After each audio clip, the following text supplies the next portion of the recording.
उधम सिंह नगर क्षेत्र में संयुक्त किसान मोर्चा के भारत बंद के आह्वान पर रुद्रपुर क्षेत्र में सभी दुकानें बंद रही।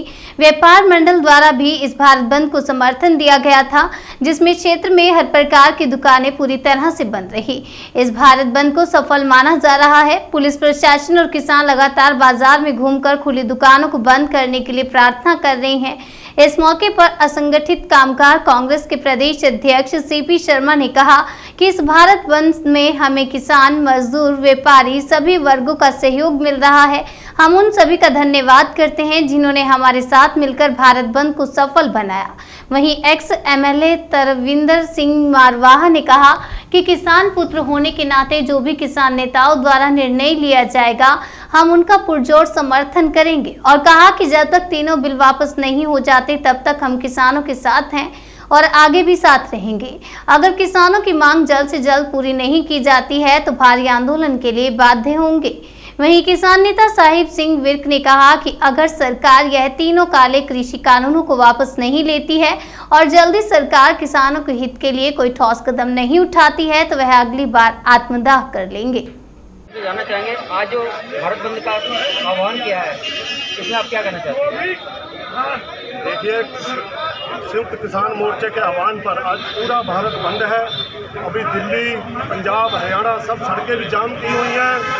हमें इसका मैसेज अभी लेट पहुंचा है सड़क जाम का, लेकिन अब हम सड़क जाम की तरफ नहीं जाएंगे। हमने व्यापारियों ने हमें अपना पूरा समर्थन दिया है। आज साप्ताहिक बंद भी था बाजार, लेकिन जो 20-25% खुलता है वो भी बंद कर दिया व्यापारियों ने। व्यापारी, विपक्षी पार्टियां, मजदूर वर्ग के लोग हमारे साथ समर्थन में बैठे हैं। पूरा रुद्रपुरा पूर्ण रूप से बंद है। आपने चेतावनी दी है कि यदि इस काले कानून वापस नहीं लिए गए तो आप ठोस कदम उठाएंगे, क्या कहना है इस बारे में आपका?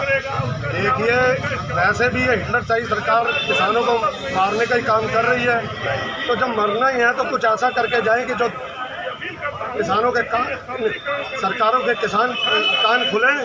और अगर इतना भारत बंद के बाद भी ये सरकार नहीं, इसके कान नहीं खुल रहे हैं, तो आगे जब अगली रणनीति बनेगी तो मैं आत्मदाह भी कर सकता हूँ, करूँगा भी, कर क्या सकता हूँ, करूँगा ही इस सरकार को जगाने के। बंद में हम आपके असंगठित कामगार कांग्रेस ने पूरा समर्थन दिया है किसानों को। समझ जाइए, और सारे मजदूर, रेडी वाले, ठेली वाले, जितने भी असंगठित क्षेत्र के मजदूरों ने इतना भरपूर समर्थन दिया है कि आज पूरे देश में, और उत्तराखंड की हम बात करें तो उत्तराखंड में पूरी तरह से बंद का सफल बंद हुआ है। आज रुद्रपुर देख लीजिए आप, चारों तरफ सन्नाटा है, सारी दुकानें, मार्केट, सारा व्यापार सब बंद है। तो ये दिखाता है कि आज पूरा प्रदेश किसानों के साथ खड़ा है।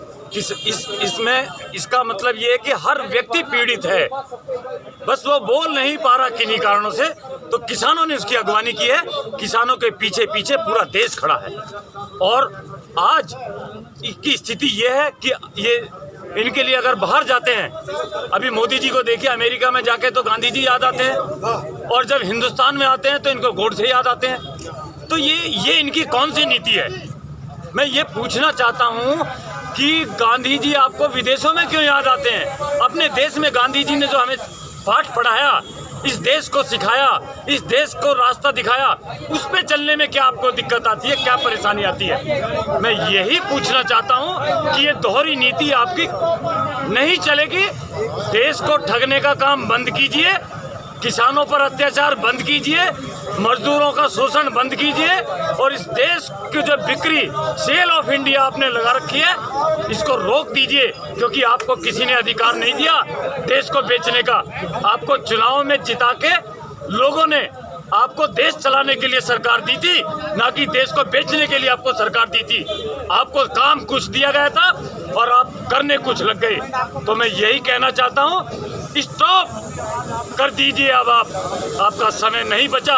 देश का युवा, किसान, मजदूर, नौजवान, महिलाएं जाग चुका है और तुम्हारी हरकतों को समझ चुका है कि अब ये तुम्हारी पॉलिसी अब चलने वाली नहीं है। इसलिए आके किसानों की शरण में आइए, उनसे माफी मांगिए और उनकी मांगों को मानकर देश को कृषि प्रधान देश बनाने का काम कीजिए। यही हमारा कहना है। और कांग्रेस पार्टी किसानों के साथ कंधे से कंधा मिलाकर, क्योंकि किसानों के बिना कांग्रेस देश का कोई सकती। यही हमारा कहना है। कहना चाहता हूँ, मैं तो यही कहना चाहता हूँ कि प्रधानमंत्री को कि अपनी अनक को छोड़ दो, 3 जो काले कानून हैं वो वापस लो, क्योंकि तीनों काले कानून जो है वो किसानों के हित में नहीं है। आप अपनी जिद छोड़ो। आंदोलन अगर उनके हित में होते तो आज वो कोरोना की महामारी में गाजीपुर और संधू बॉर्डर में अपनी जान की परवाह न करते हुए वहाँ पर क्यों धरने में बैठे। ये तीनों काले कानून किसानों के लिए ये जंजीरें हैं और इस जंजीरों को हम इस आंदोलन के जरिए तोड़ देंगे। और मेरे को पूरा विश्वास है कि जिस तरह आंदोलन चल रहा है, मुजफ्फरनगर में भी देखा कि राकेश टिकैत जी के उसमें मुजफ्फरनगर में लाखों लोग वहाँ पर इकट्ठे हुए, सीतापुर में लाखों लोग इकट्ठे हुए। आज किसान ही नहीं, किसानों के साथ सारी हिंदुस्तान की जनता जुड़ चुकी है, बाजार व्यापारी सारे जुड़ चुके हैं और पूरी जनता, मजदूर, जितने ट्रांसपोर्टर हैं। आज आपने देखा, मैं अभी काशीपुर से आ रहा हूँ, वहाँ पर भी एक दुकान नहीं खुली हुई, रुद्रपुर में एक दुकान नहीं खुली हुई, गदरपुर से निकल के आया हूँ, वहाँ पर भी एक दुकान नहीं खुल रही। इसका मतलब ये है कि सारी हिंदुस्तान की जनता आज किसानों के साथ खड़ी है। प्रधानमंत्री होश में आओ और गद्दी छोड़ो। अगर तीनों कानून आपको गद्दी छोड़ने में मजबूर कर देंगे, यही मैं कहता हुआ प्रधानमंत्री को फिर कहूँगा, आप सबसे पहले जो 600 शहीद हुए हमारे किसान, उनके लिए आप शोक प्रस्ताव भेजो और किसानों से माफ़ी मांगो, नहीं तो गद्दी छोड़ दो।